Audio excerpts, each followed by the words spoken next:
Right. Cool. I think we're live. This is one of the first streams where I have somebody else on besides Jeremy. Tonight we got Erik Bitmanis. Is that how you pronounce it? Yeah, exactly how it's Manis. spelt right there. Nice. Right. Well, Awesome. a lot of people trip over it, but that was good. Good. Yeah, I've got the Italian last name, so I'm used to the Okay, you're used to it, yeah. right. I've got to get some clarification sometime. Hmm. So yeah, we've got Jeremy's jumping in. Looks like our old buddy. Let's see if he's able to jump on. Oh, awesome. Yeah, you're have you always been a writer? Because you have a new project called Gray Matter, which we'll talk about in a little bit. But you're primarily the writer. And Yeah, so my art skills are nowhere near up to where they need to be in order to put out the.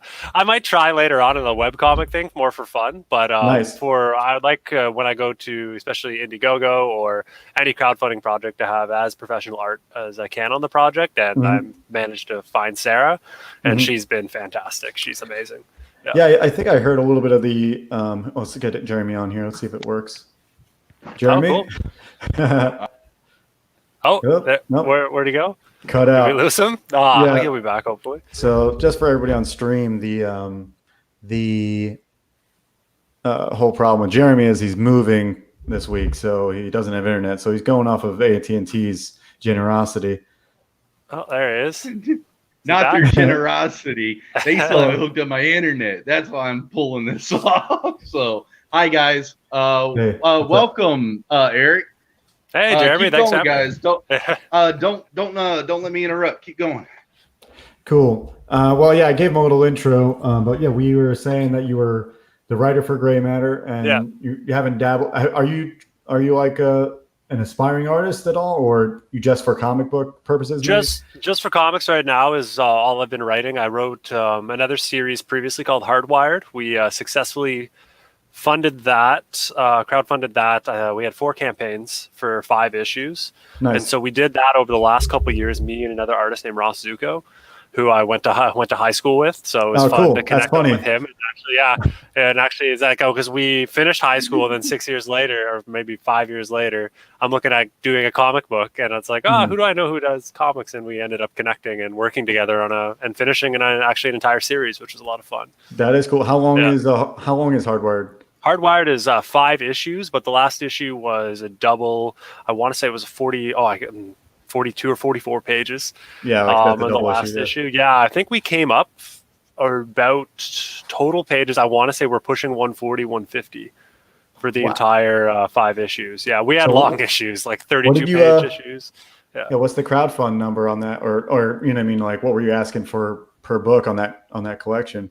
For Hardwired, I fronted all the art costs up front out of my own pocket. So we were mainly just looking for costs in order to be able to print. So a lot of our campaigns, I think we shot around the $2,500 mark Canadian as well, which is probably like, I don't know, $8 American at this point. But we'd shoot for around the $2,500 mark, and we'd usually crush right through that in a couple days and move on over. Right. Yeah, it's awesome that you've got one under your belt, because that really helps the next one, which we're mainly wanting to get to here, because it's was that Hardwired a Cyberpunk book as well? It was, yeah. I've been writing a lot of Cyberpunk. Even the ones that I have just sitting around in like a drawer are all Cyberpunk or some type of sci-fi. Oh, geez. Nice. Yeah, I'm a huge fan. I'm sure we'll get into it. We've got Art Jedi. This guy, he's been with me for a while. He's awesome. He's an aspiring artist as well. He's doing a lot of good art. So he says, "What's up?" Let's check out your book real quick. That way we let's do this. So I'm going to share my screen here. Oh no, not the one. There we go. Cool. There all right, it is. so yeah. I'm not sure if playing the trailer is good or bad, or as far as like music and whatnot. I've seen it played on a couple streams. I find that sometimes it seems choppy on the stream. Yeah, like it's delayed, but it's still a fun trailer. I like making it. But if people want to see it without choppiness, I suggest they check it out on the project page. Hey, Joe, can you link that in the description? Sure, we can do that. Let's put a or you can do it as well. It should be in the private chat, Jeremy. Right? Can you see that there? Working on it. Okay. So, if not, let's see. Can you I'll throw it there. You throw it. You've got a lot more availability today than there me, we go. and I apologize, Eric, for if I have any technical difficulties. Usually, I'm not running off of a phone, so. Nah, this is cool. I'm happy you're able to hop on. Joe was telling me about some of the projects you have on the go, and I'm interested to hear more. Yeah, let's run through gray matter. Yeah. So I don't know. Let's do. You can give me a little pitch on it. I will, if they want to, like you said, play the video. They can do it without the choppiness.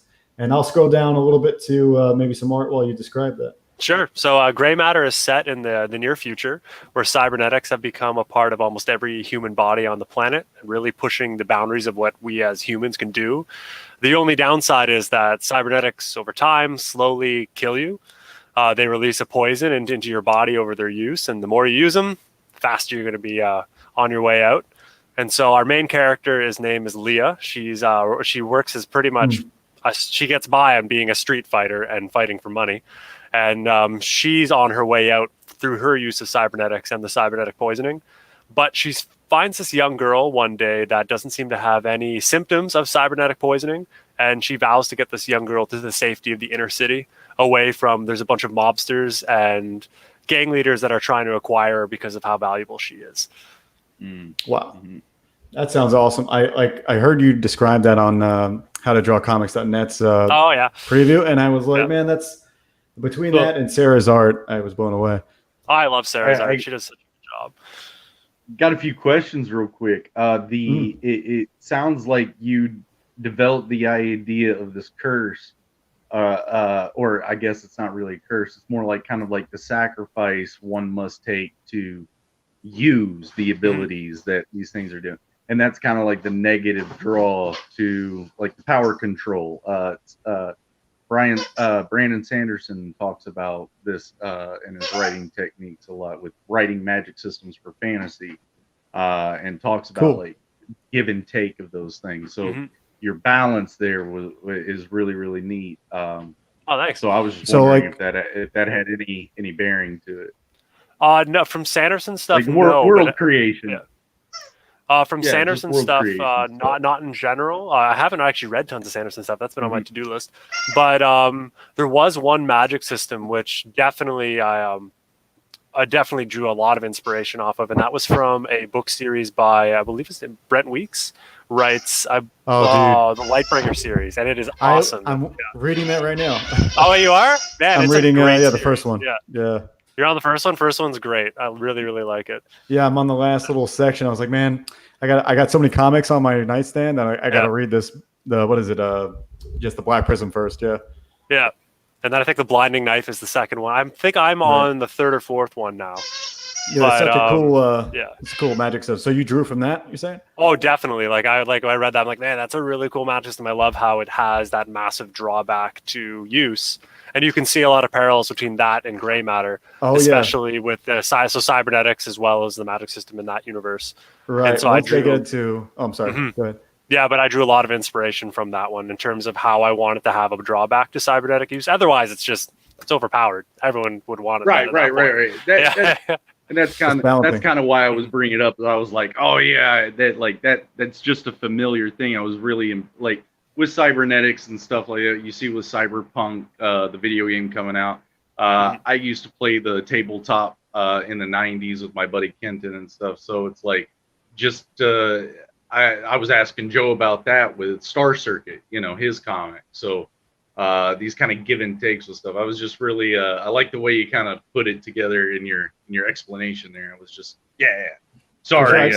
And the other thing, I dig it. The squeakiness I had was my dog found the loudest squeaky toy. And, of course. So I had to move out of that room into a different room. I want to give Eric his time. So without any further technical difficulties from my end. So I'm going to go ahead and dip out and just stay in the chat, okay? Okay, cool. While we're talking about the chat. Eric, it was good to see you. Good to meet you, Jeremy. Yeah, you too. I'll be back. I'll be Hopefully in you the hop back chat. on I in a just don't bit. want to Yeah. screw all this up. Yeah, Well, no worries. with that, yeah, it's the dog and all that. So It's okay. I'll get this I got regulated cats. out. Yeah, they'll be hopping on probably my Oh, desk at some point. So yeah. all right. Well, yeah. I'll still be in the chat. So yeah, Cool. Joe, get me off of here. Sure. That's all. Yeah, he must be like trying to juggle the dog and then Squeakness. Oh, he's got to balance a phone too. That's difficult as well. Yeah. Art Jedi is saying looks pretty cool. Love how much the colors add to the storytelling and mood. I think so too. Like it's the stylized look. I think is really appealing. That's all Sarah. She's come up with everything from. We came up with the idea together in terms of. Then I went and did the story side, and then when I brought it to her, she's just ran with it. Everything from the ground up has been all her.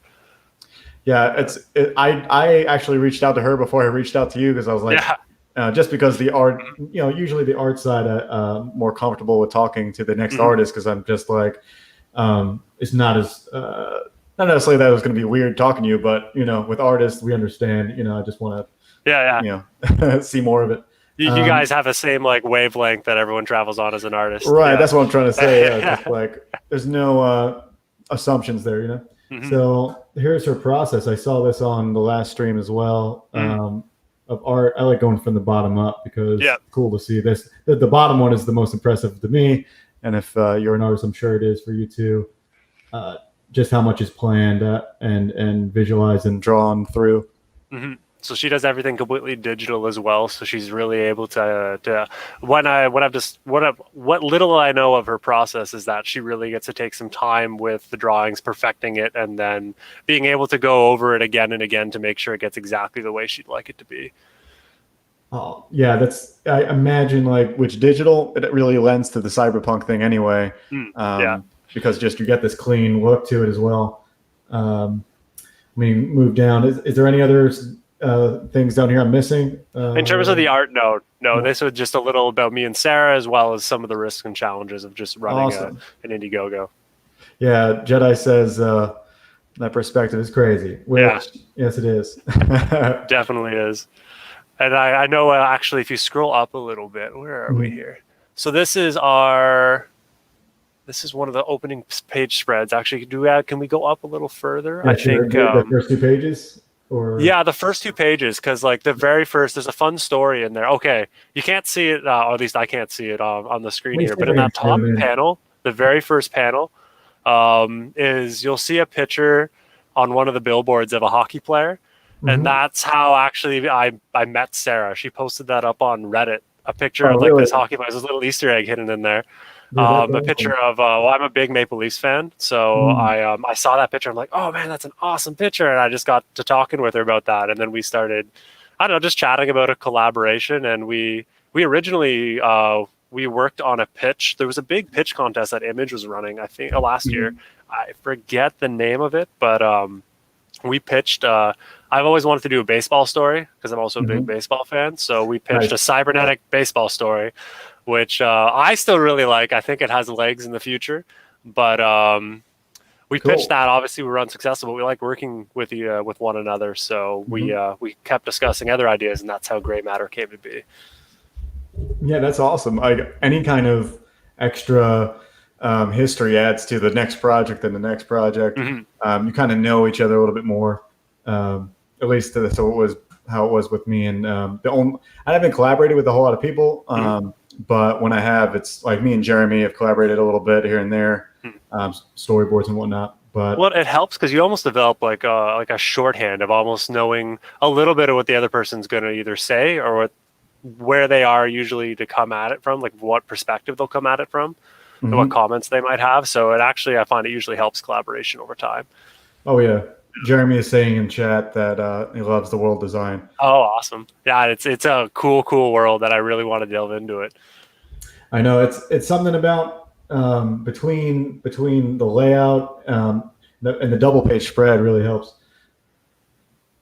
Yeah, she went. We wanted to go bold, so we went back to back double page spread for the first for the first 4 pages are both double page spreads because Sarah really wanted to showcase being like, yes, this is a really cool world. You're going to be able to dive into it right away. And nice. and she did a great job with it too. I wish I went the same route on mine. I realized that I don't know how far through my first issue of Star Circuit that I wanted to use more double page spreads, because I realized that the extra real estate horizontally really works for a racing comic, which is what my book is. For sure, yeah, definitely. I was like, oh, you could see so much more of the road this way, and just lends to that kind of horizontal movement. I like them for emphasis when you really want to emphasize, especially it's like if you're doing a racing one, you have probably critical turns or critical areas in a track that you would want to highlight to make it be like, this is where the driver is really pushing it. And I find double pages just make that stand out, because that's all. Every time I see one, I'm like, oh, what am I going to see here? What's important that I need to highlight on? Yeah. For sure. And I think she's done it perfectly. I think the color helps too. It's not simplistic. It's just what's the word? Precise, probably is a good word to put it. And I always like the very warm and cool contrast there. Yeah, the tone she has going. Oh yeah. He says I'm being modest about my comic. No, I've learned a lot. So let's see here. What's the best perk or the way to back your book if you want to get your hands on gray matter? What's the best way to do it? On gray matter? So one of the best things I think is we have our variant cover, like the fist up variant cover. I think that one is by far and away one of the better values, just because we're going to put a bunch of extra content in the back of it, like a lot of Sarah's. That one on the page? Yeah, the one right here in the middle. That I think this one here. Yeah, that one right there. So that one's one of it's limited to Indiegogo. We're only going to be printing that variant for Indiegogo, and it's going to have a lot of back matter content. So a lot of Sarah's early work and early stills. I can throw in some script pages as well, really to fill it out and give as much value as possible. So any tier that has that variant in it, I highly recommend. That's awesome. I actually did I got both. I think I did both covers. Oh, awesome. Thank you. I knew one of my sci-fi friends will like one of them, so I'll keep the variant and I'll give the other one to an awesome friend. I hope he likes it too. Yeah, I'm sure. It's hard not to like what I'm looking at right here. So let's put this on the screen. Let's see what Jeremy's saying. Oh no, this is Jedi.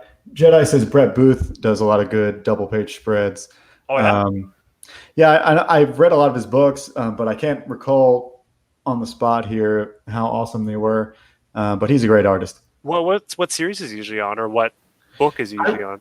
I read him when he was doing Flash and Teen Titans back in the day in New 52. But since then, I've seen him jump around to a lot of different books.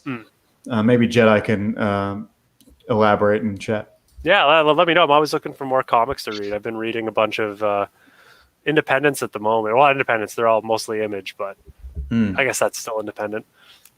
Oh yeah, they started there. They're just because they're big now doesn't mean. Yeah, just because Image is big. Yeah. Yeah.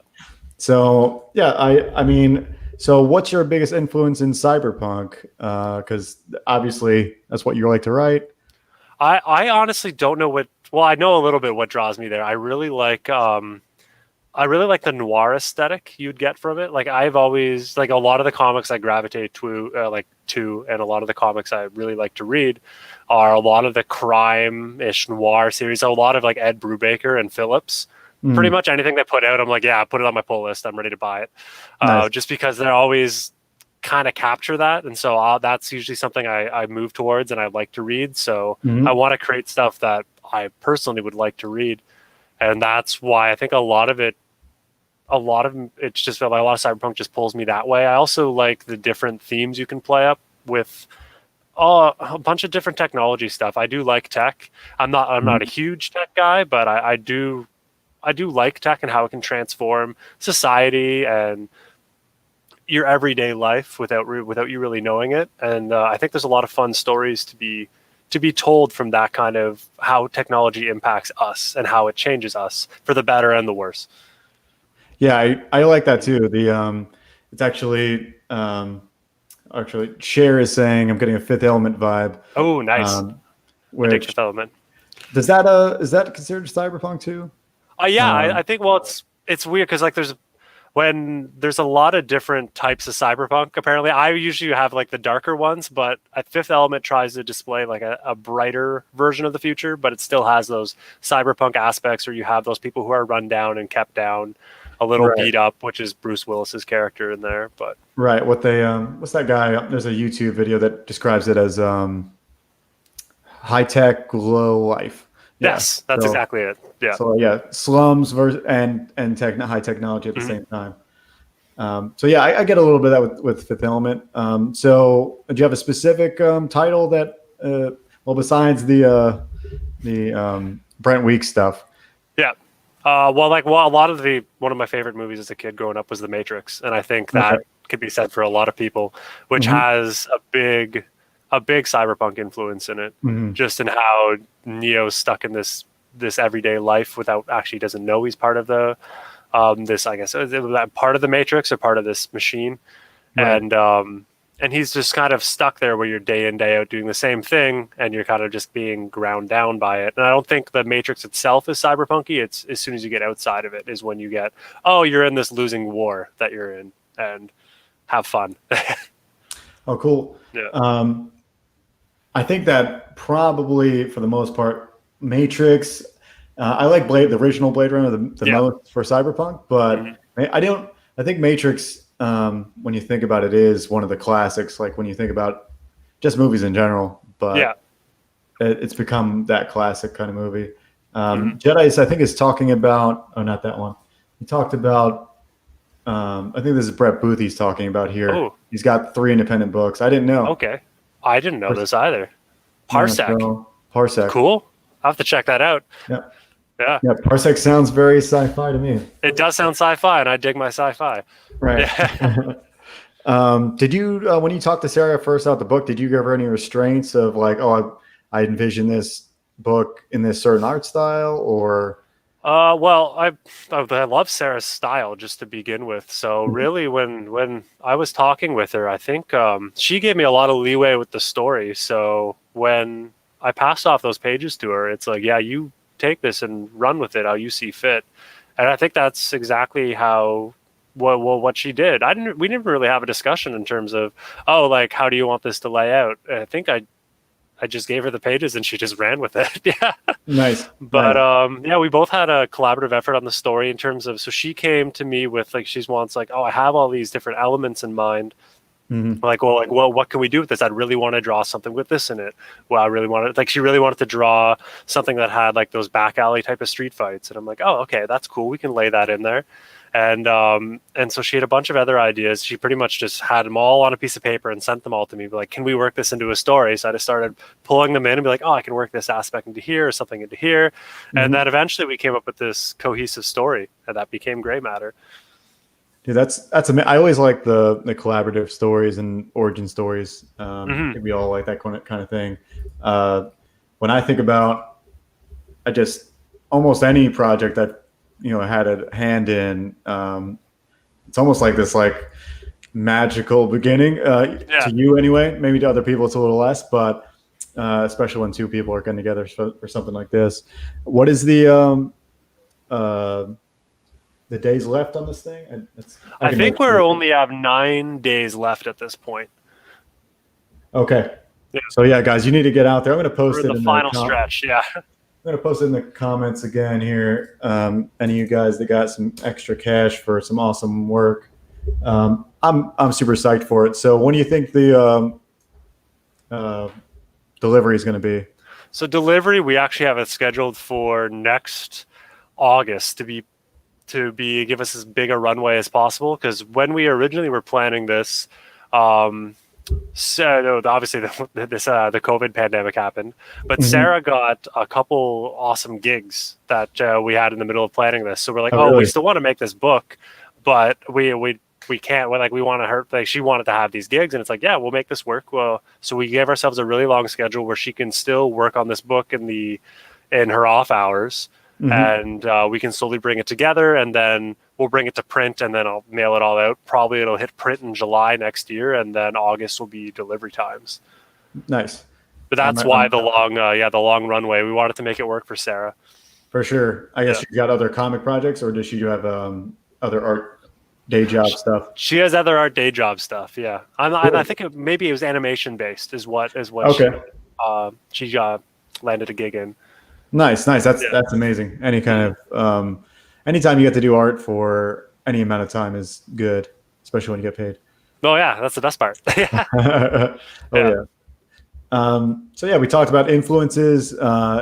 Anything that like your favorite part of the book? Maybe there's a theme. Is there like a underlying theme in the book that, like when you think of the Matrix, it's very much about like, believing in yourself. Kind of is half of the journey, I guess. I don't know exactly what the theme is for that movie, but do you have one underlying for your story? So for the theme, like the theme to me for Gray Matter, at least from what we've planned out, has always been about being. I want to say it's accepting yourself for like what you are in terms like so the one of the main. I really like Leah is one of the main characters, and she has a lot of cybernetic parts that were made that she had to wear or had to, I guess, augment herself with because of an accident. So it wasn't even really her choice to have all these cybernetic parts put on her, and then obviously with it's pretty much a death sentence at that point. Just depends how much you use them. And so I really like her as a character mainly because she's struggled for so long accepting the fact that, I've had to wear all these cybernetic parts. And I'm just like, at this point, I know I'm on the way out. It doesn't matter what I do with my life. And for her story, it transforms her perspective of herself and like, how she can impact that world around her. And I really like how, I had a lot of freedom in writing Leah. And so Leah as a character is, I want to say, very flawed, which I love flawed characters because it makes them human in my mind. No one's perfect. We all have our shortcomings. And so Leah's are on full display during the story. And I think that would really resonate with a reader, as well as as she goes through the story and slowly just becomes a better person. It just becomes a more rewarding experience. And so that is the one thing I'm very excited about Gray Matter in terms of taking a character that is a little gray with morality and not the perfect person, like in no way, shape, or form is a role model, but you're able to find things that resonate with you, and you're like, actually, I could see this of why she would do it like that, and so that's what I'm excited about for sure. Yeah, cool. I think that's like with character arcs, you got to start somewhere, right? So it's I don't want to go too far where you're completely flawed, but if you have flaws, it means that you have a good setup for a good arc, if there can be one. If the plot leads it there, then you can go there. So yeah, that's good to know, because a lot of people, I guess there's a balance between having a lot of plot devices and a lot of character development, but if you find a nice in between. Jeremy's saying Constantine. John Constantine. Yes, I love Constantine. So yes, actually that could be another influence if you want to chalk that up there. Cool. Yeah. I was going to say, because we talked cyberpunk. I don't know if we excluded sci-fi. Do you have like are you a Trekkie? Are you a Star Wars guy? I was more of a Star Wars guy, but my wife who's a big Trekkie, has got me watching more and more Star Trek. So I've seen a lot more of. I have a lot of catching up to do for anyone who is a big Star Trek fan. I do apologize at the beginning, but I've been watching Next Gen, actually, which I've been quite enjoying. And so I really like, the one thing I like about Star Trek is the way they tackle, so on an episode by episode basis, the way they tackle their story beats and story issues. I find that fascinating how they lay out their story and are able to tackle tough issues in a sci-fi setting, but still make you think about it afterwards when that episode finishes.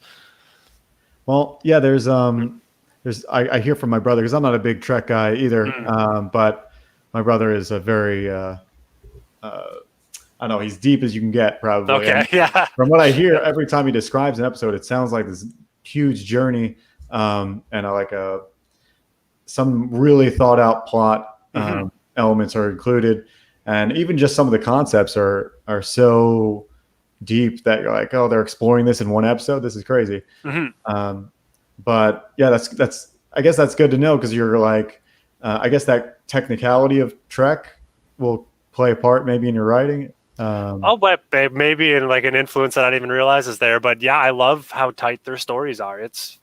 They do a great job, or at least from what I've seen so far. Right. Yeah. So outside of that, do you have any other sci-fi loves? Loves? Oh, I got lots. So I was a big fan of, if you've ever read, you've probably heard of John Scalzi. I love his what's it called? Like, not Man of War, but Old Man's War. Nice. Oh, the Old Man's War series. I was a big I love those series. I binge them pretty much whenever the new one comes out for science fiction. I really liked Ender's Game, and I'm just starting to read I guess because if you ever read Ender's Game before? Oh yeah, it's one of my favorites. Okay. Oh, perfect. So you know all about how it splits. In terms of the book series. So I'm just starting the Shadow series, like Ender's Shadow. So I think it's Speaker for the Dead is the first one. I've not read a whole lot of the extra ones. I've read Shadow. I've read. Oh man, I'm blanking again. What you were about to say it, I think. Speaker for the Dead is like the one I think where it follows Ender, and then Bean I think goes this way, and that's like Ender's Shadow and has the like political games on Earth. Mm-hmm. Yeah, I've read a couple that way along Shadow, and then for sure. Because I read them as like I think it was required reading at one point, and that's why I started. But such a good book, man. That guy's I was the same way. Required reading for one of the grades I was in. One of the book reports you had to do, and usually book report books suck. But I read that one. I'm like, man, give me more. Yeah, we end up like it's one of those times they actually were successful in instilling search for more reading and stuff. So yeah, it's hard to read Shakespeare right off the bat and like be like, oh man, this is my thing, Yeah, and be jazzed for it. Yeah, I know. I'm going to read every one of his plays. It's such a difficult Shakespeare. Like I understand why it's required because he's an amazing storyteller, but it is a difficult thing to like get into and decipher because you pretty much have to have the book and then something kind of telling you what they're saying to go along with it. Oh yeah, for sure. Jeremy's bringing up Terry Brooks. Isn't that fantasy? Terry Brooks fantasy? I've never heard of Terry Brooks. Yeah, well, I feel like brings to mind who does the Wheel of Time. I thought that was Wheel of Time. Oh, that was I know Sanderson finished it. Right. Okay. Sanderson finished it, but who wrote that? This is bad. Oh no. Yeah. That's like a 26-page series. We should know this. I'm going to search it up. I was a big Terry Goodkind reader, not Terry Brooks. Oh, okay. But Robert Jordan did Wheel of Time. That was okay. Robert Jordan. Nice. Jedi saying John Scalzi's one of our channel's local authors. Really? Oh man, that's awesome. Scalzi is like. What did he write? A bunch of great stuff. Scalzi? Yeah. So that was he writes Old Man's War, which is one of my favorite sci-fi series. That's the one you. Oh yeah, I didn't. The concept for it is basically, so Earth is just part of this like galactic, I guess, federation, but they're always usually like fighting somebody, just how it kind of works right now in the real world. Right. But they're always fighting somebody, but in order to get recruits out, they start recruiting people who are extremely elderly. Like we're talking about 80, 90 years old. Mm-hmm. When you turn 80 or 90, you get recruited into pretty much like the Space Force military, and they give you a new body. So that's how they market it. They're like, oh, you want a new life? You come and you join the Space Force. And so they pretty much transfer their consciousness from what their old body is to a new young body. Right. And the comedy in it is great. And it's like a great action book, but at the same time, it's just like has some hilarity in it because you have a lot of these people who are old and they still have all like their old, I guess like, like the old people tropes. They still have all that, but in a young person's body. So it's hilarious. Yeah. Yeah. That sounds fun. And I think it's bringing to mind Feng Zhu. He did like on his art channel, he did a reimagining of I think that book because I'd seen really? I'd seen concepts of like him redesigning like like one of the guys going to space for the first time, getting a new body or whatever. Yeah. But yeah, maybe check it out. It might be the right guy. Maybe Jedi or Jeremy can check that out. Yeah. Someone watching can let us know. Jedi's asking, is Dune any good? So one of your inspirations. I haven't read Dune, unfortunately. It's one of those books where I think I've obviously I know of Dune, but one of my friends explained it to me, and it sounds really cool. And then I want to say I maybe read a chapter or two, and I think I was young at the time, and I just couldn't get into it at the moment, just because it is. I think at least it starts off very dry, from what I remember. But I don't know anything, but it's like this piece of work that is one of those things. Be like, oh, it's one of the best sci-fi pieces ever written. Yeah, it's a pillar. It's like it took me the same thing. It took me a really long time to like actually dig in, and I've only read the first one. And you're right. I watched the Dune trailer and I did a reaction video, and it made me think of how much it relates to how the book feels. You're right. The book is dry. It almost feels like part of it feels like a textbook in some ways. Like he explains so much of the technicalities of the world building that you end up thinking like, you forget about you're reading a story, and then you know so much about this one part of the world building, and you finally get back into the character arcs and stuff. It's definitely worth it. Jedi said I'll have to push through that. Yeah, the trailer is awesome. So whoever is out there listening should probably go check out that trailer, and I'll have a reaction video up hopefully tonight. But yeah, it's one of those books that I feel like it affects a lot of people's writing. It hasn't affected mine too much because it's just so. I don't know, man. I read. Did you ever read Neuromancer? Neuromancer, it's been on my to read this forever, and that's one of the pieces that is like you write Cyberpunk and you have read Neuromancer. It's like, yeah, I know. It's like I haven't watched Breaking Bad yet either, and it's one of those things. Yeah. I don't know what to tell you to go read first, but it's probably Neuromancer. Okay. Because, but I don't think you need to read Neuromancer to get Cyberpunk. It's just you go back to it and you're like, oh, this is like he thought of this stuff ages before anybody else. Just all the things. The best part about the book is he doesn't explain anything like as they happen, like Gibson would in Dune. He explains it, just expects you to know, and then you figure it out through context clues. You're like, oh, which I love. That is awesome. Yeah. You're like a skim. Oh, that means stimulation, and you're like, what? Did I just figure that out myself? Yeah. You feel good when you get that. Like I like it when they don't spoon feed you. You actually have to put in a little brain power into it. You're like, oh no, I get this. Okay, cool. Yeah. Right. And I think the way I got through it was I read the book and listened to it at the same time. Oh, okay. Triggered both parts of the brain or something, and I really could get through it. Audiobooks would probably work really well for me to tackle some of these series. Yeah. Oh yeah, you might be able to. Maybe I don't know if you could write. I don't think you could write and listen, but no, I definitely couldn't. When I'm writing, actually, my go-to is movie soundtracks. I love listening to movie soundtracks and writing. It's perfect. If you haven't tried it yet, highly recommend. Oh yeah, Jeremy agrees with us. But yeah, I think sometimes I get too into the soundtrack, and like with art, it's a little weird because pacing is a thing. Okay. So maybe the soundtrack is super epic, and I start like going faster than what I should, and I'll maybe. But sometimes it works for you. It might be a little looser of a drawing, but it has the energy and everything.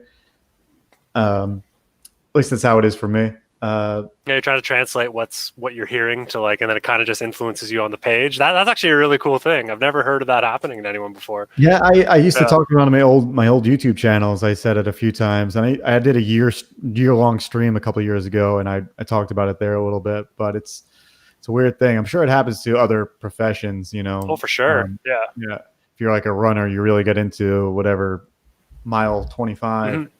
Mile 25. Oh, geez. Yeah. But yeah, you hit like a zone type thing where you're kind of just like lost in the sound around you and lost in the work that you're doing. I get that. Completely get that. Yeah. Jedi says, especially 2 Steps from Hell. Yeah, I think that's probably on my playlist. I just don't recognize it by name. 2 Steps from Hell. What is that from? I think it's just a couple composers that get a lot of work for games and stuff. Cool. At least that's what I think. Maybe Jedi can correct me. Jeremy's saying Jeremy Soule. I don't know what that has to do with anything, but I've heard of Soule before. He's a composer, is he not? Is he? Yeah, I've not listened to it. Is he a movie composer? Or am I just making is that a acoustic kind of style, Jeremy, or is that a strings? Oh, he did Skyrim. Apparently, is what he okay. did. Yeah. Somehow I knew that was going to be Skyrim. I just knew it. Knowing Jeremy, it's Skyrim. Oh, I love Skyrim. That's such a great game too, and that music is epic. Yeah. Let's talk some Jeremy stuff here. Sure. Let me see if I can. Jeremy, can you type your link in the chat? That way I can hold my mic because I don't have a stand, and at the same time do this. Put it in the private chat if you could, or just type it in again into the normal chat, and I'll bring up your game because I know you want to see his game, and I definitely do. Yeah. So Jeremy, Joe was telling me about your game before we started, and I'm a huge gamer. I love video games, so I'm in to see more of it. If you got it, it's / Beckon, right, Jeremy? Or do I have it wrong? Let me see if he asked me. Oh, I can go to I know where it is. I have this all in my descriptions somewhere. So there we are. I got it, Jeremy. I just had to open up a program. I'm lazy. Actually, I have a question for you. In terms of an artist, because I know you said you worked in gaming for a bit, do you find when you see a game with a cool art style, you're like, oh, I really want to get in? Because I know sometimes they release art books and everything like that. Mm-hmm. Is that something you'll go and try to find more of when you see oh, that I need to know more about? Or oh, for sure. Yeah. I mean, you can dig as deep as you want to go when you're something that inspires. You saying when you're creating something, go back and find the influences? Oh, not even go you'll just be scrolling through the internet and you'll come across a game and be like, oh wow, I like that. That really catches your eye, and you immediately dive into more of the back end art style. I know rather than focusing on the game itself, you're more focused on how did they make this effect happen? How did they create that? Right. Is that something as an artist? A little bit of that. For me, I'm more 2D, so and pixel a little bit, but I'm mostly a story artist and comic artist. So for me, it's a lot of the hand painted stuff or nice, mostly 2D stuff. And if I find something I like there in animation or in that kind of style, I'm super drawn into it. Jeremy's style is one of those styles. It's it's all hand drawn, obviously. Oh, amazing! I love that. Is that his right here? Yeah, this is it. This is Beckon. Okay, cool. His pitch is it's a journey into another world, and his world building is on point. If I try to give a great pitch, I'd do it an injustice. But we'll scroll through and show some of the art. Yeah. Let's see some more. What kind of game is it like? In terms of style? It's an old school JRPG style, except it's got an action element, if that's the way you would describe it. So you end up being third person over the shoulder in combat instead of being in a side scrolling type of closer to a Legend of Zelda over the shoulder type thing? Kind of, but you're still in turn-based combat in some form of fashion. You can see it here. To Final Fantasy, I guess.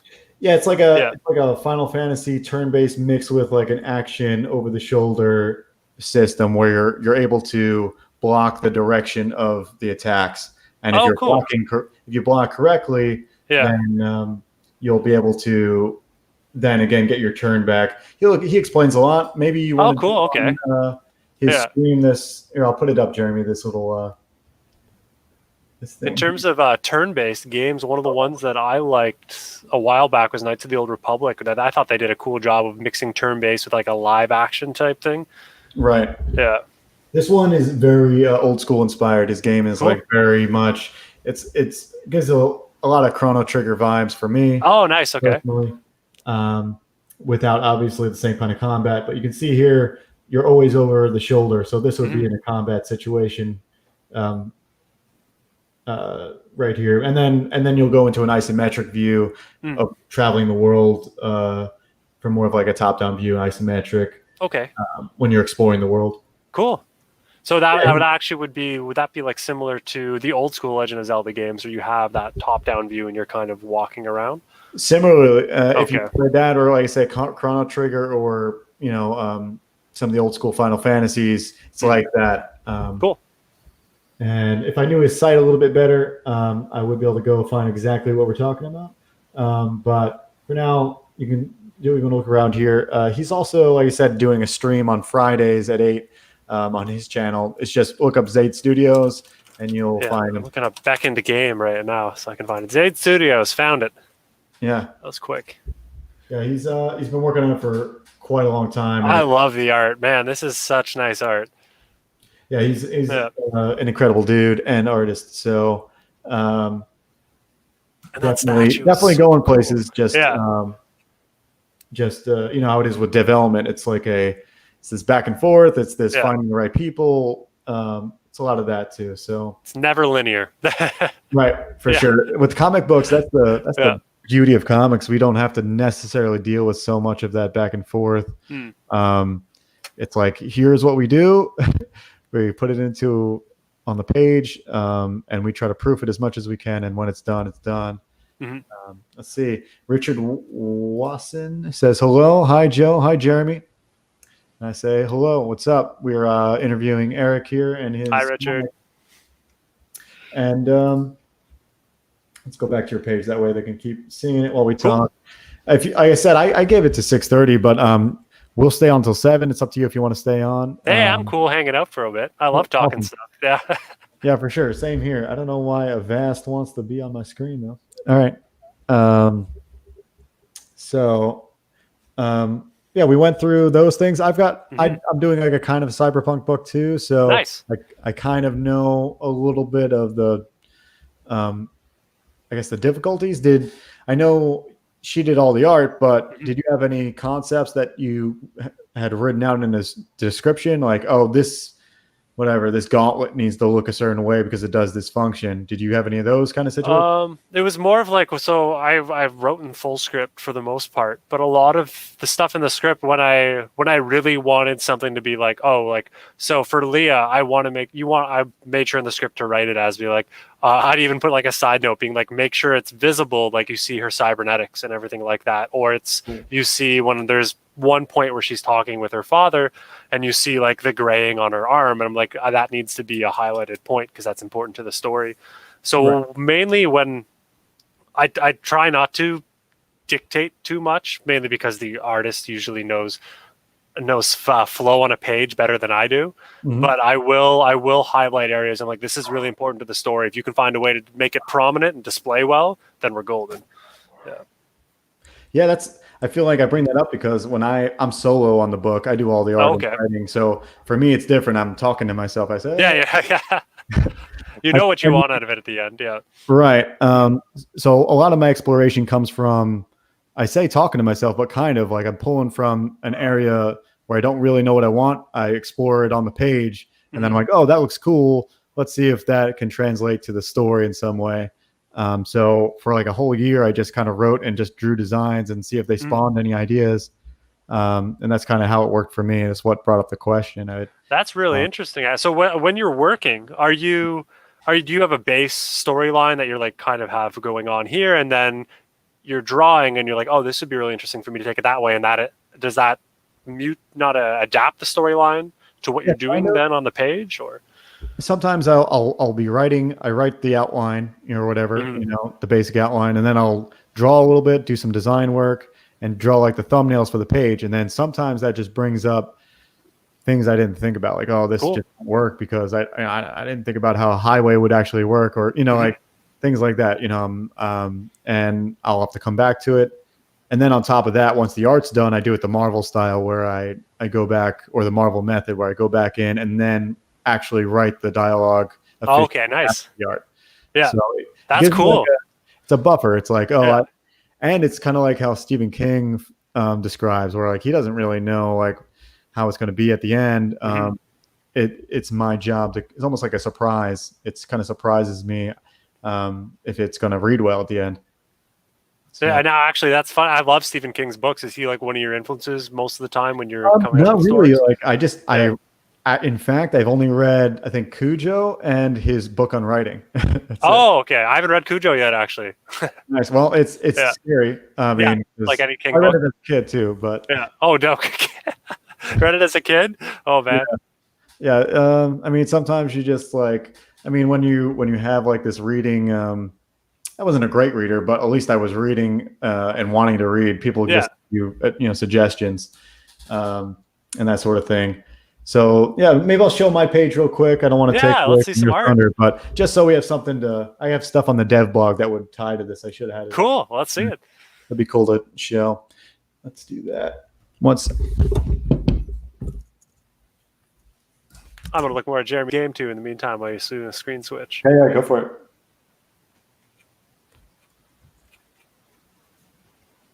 Oh, I love his map that he created here too. That's a really cool map. Yeah. Yeah. Oh, here we go. Okay, cool. So yeah, this is part of the dev blog. I've got some pages we can look at after, but like the cover is pretty much I added this little arrow down here, but that's gorgeous. Thanks, man. So yeah, it's a book. It's a cyberpunk racing adventure is what I call it in a few words. But the designs of all the cyber bikes and whatnot took a while, and just to figure out how everything I wanted to everything. I love the colors on this. That is so cool. Thanks, man. It's interesting because I wanted to have it stark. Like this head looks very cyberpunk, but a lot of the book is very colorful. Like my city streets are a little bit more, maybe more neon than say your book, a little bit pastel. But that it's. I wanted it to speak for itself a little bit, but yeah, the racing element's a huge element. It's a book about a guy that's just an asshole, and he discovers how to not be an asshole by this long dead racing legend, and he kind of straightens him out and gets him racing. Nice. Seriously, yeah. So cool. Actually, are they influenced at all by Akira or Tron? Oh yeah, a little bit of Akira. It's like a mix of Akira, Tron, and actual MotoGP. The actual bikes. Yeah. Right. As soon as I saw the bike, I was like, I get a distinct Akira vibe from that right away. That's so cool. Yeah, I love Akira, and part of my world building is dealing with that. Here, the last page shows a little bit more of that too. We can show, and I'm actually getting the letters done by probably going to be Eric Weathers, who's doing Battle. Oh wow, he's going to do your letters? Yeah, I think so. That's freaking cool. Yeah, I did the letters here, and I was like, man, I don't think it has the punch that I can really get out of them if I get an actual guy that has a love for that sort of thing. Yeah, and it's so hard to do right. It's one of those weird things that you notice when it's not working, right? But when it's amazing, you don't notice it at all. It's very strange for letters. For sure. Yeah, for sure. And so these 4 pages will be the preview, and it'll just be done by him. But real quick, let's go to this blog, and I'll show you what I mean about these designs. Like here's the bike. And the only cool part about it is that everything in this world runs off of data transfer. So it hits a friction point, a friction gate that powers the battery pretty much. Okay. So by the friction of transferring data back and forth between things, it powers the battery. Powers the bike. So, powers the bike. And so that's a big part of like how it works. But let's go to the design. So here's some designs. Like this is this kind of stuff I did early on. Wow. To figure out like scale and what the hell. So this is like a cool looking vehicle. Yeah, it just holds a bunch of these like flying drones and these other tinier road drones. So it's kind of like this mobile command center. I don't know. Didn't like an 80s cartoon do that before? Like a mobile command, like you hear it like in the like FBI movies where they have one of those like camped outside of like a bad guy's place. Right. I guess that's the closest thing that comes to my mind. Like this, it's just one it's like sports car looking. So I wanted to look like it could keep up and at the same time release all the drones and stuff. Be a beast at the same time. Yeah. Right. So I did these designs back in the day, and I wanted to like give an example to what I was speaking to before. Anybody in chat could say anything? Art Jedi, Joe did his color straight on top of his pencils. Oh yeah, that's right. So really? Yeah, this is traditional pencils on top of, and then color on top of that. Cool. That's really neat to see. Yeah, it's not, you don't see it often, and I think I just wanted to. I wanted to show that it can be done. I think early on, somebody really pushed. Somebody like gave me this little chip on my shoulder where it was like, man, no one can really do that and have it not look like crap. So I was like, I think I need to prove somebody wrong. Yeah, you're like, I'm going to show you. Yeah. Right. Yeah. So, well, I think the colors look amazing. I appreciate it. Yeah. But yeah, that's pretty much it. There's our main character, Atlas. He's the asshole. Okay. Yes. I like his shoulder uh, pads. Actually, that's pretty cool. Like little floating halos. Yeah, I think the all this is AR in my book. I don't know how you Okay. work holograms in yours, but everybody's got a chip that just sees the AR instead of obviously having it as could be contact lenses or something like that. But so it's like basically they're seeing their own reality. That's right. Yeah, everybody's Yeah. attached to their own. Everybody's attached to their own network, but Yeah. the main network as well. So everybody gets.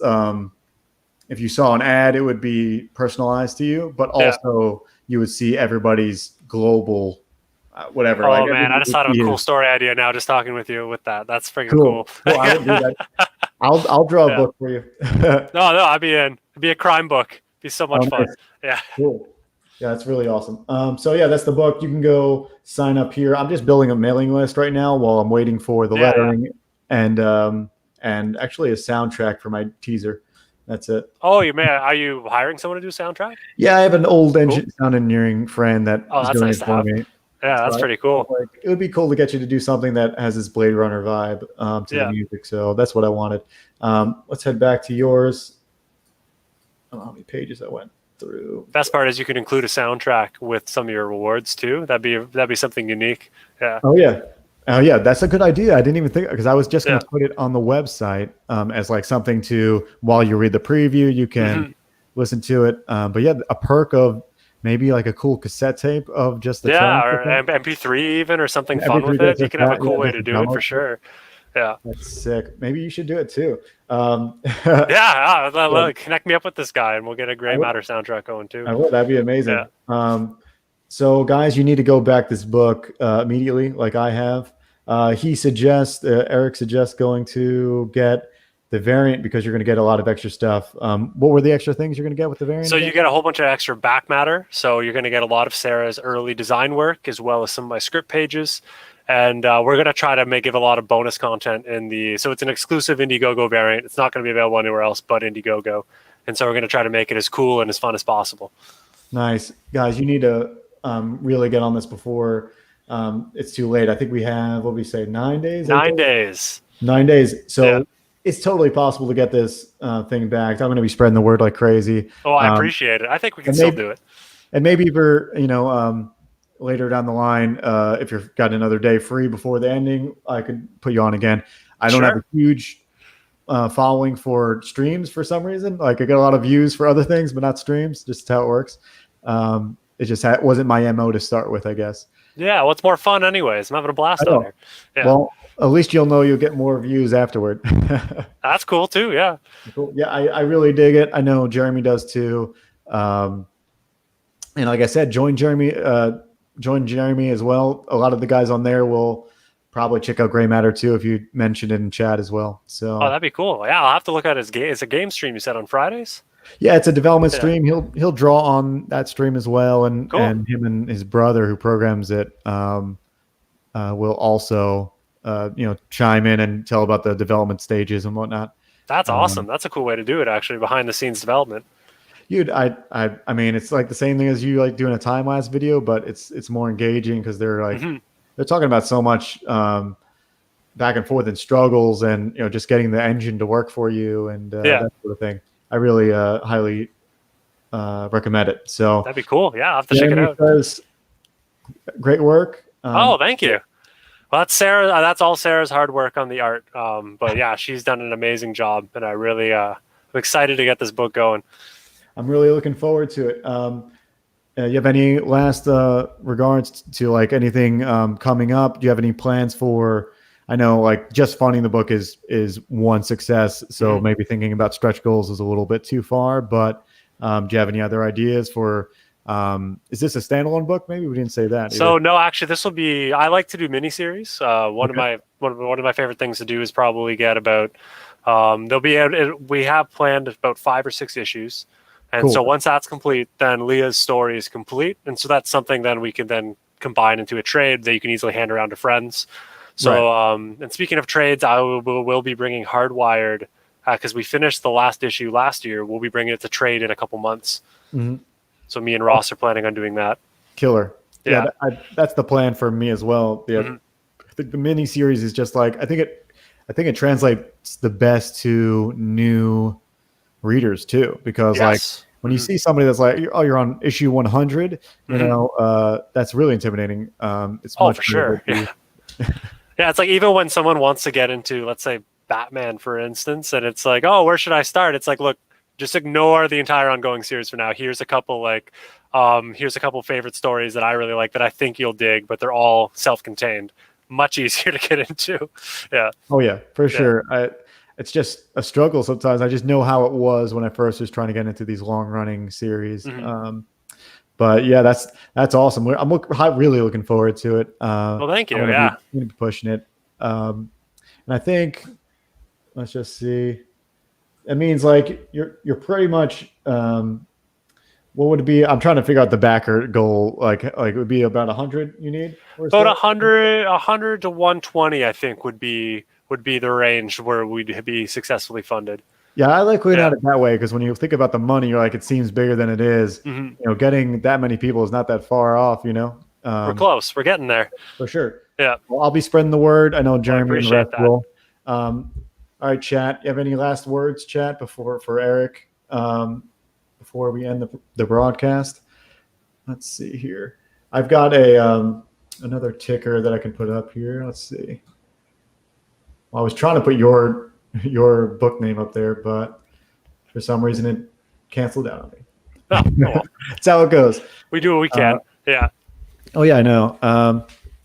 So I think if you talk to Sarah on a regular, tell her great work. I chatted her a couple times just to see if she wanted to come on stream as well. Maybe we can pull her on next time. Who knows? Yeah, I know she's a little camera shy, at least from what she's told me. But I think if you got her talking about art, like every artist loves, at least I think every artist loves talking about art. Yeah, at least everyone I've met so far. Yeah, it'd be cool to get her on Art Bros. This is what we call Art Bros. Because a lot of times we just have the camera on our drawing, you know, and not your face. And even if you don't show anything, just talking. But I get it. I know how it is. I'm not great with the camera either. I'm just warming up to it. I feel that. Let's see if there's any last comments. We got 4 comments. Let's see. Love you, bro. Thanks again, Erik. That's Jeremy. Oh, thanks, Jeremy. Cool game, Jeremy. Awesome looking game. I'll be sure to check that out on Friday. Oh, yeah. Dinner's on the table. And farewell. Hope all goes well and that it will sell from Jedi. Oh, thanks, Jedi. That's nice. I appreciate it, Erik. I'll talk to you soon. Thanks for joining. Thanks so much for having me on. It was a blast. Cool, man. Have a good one.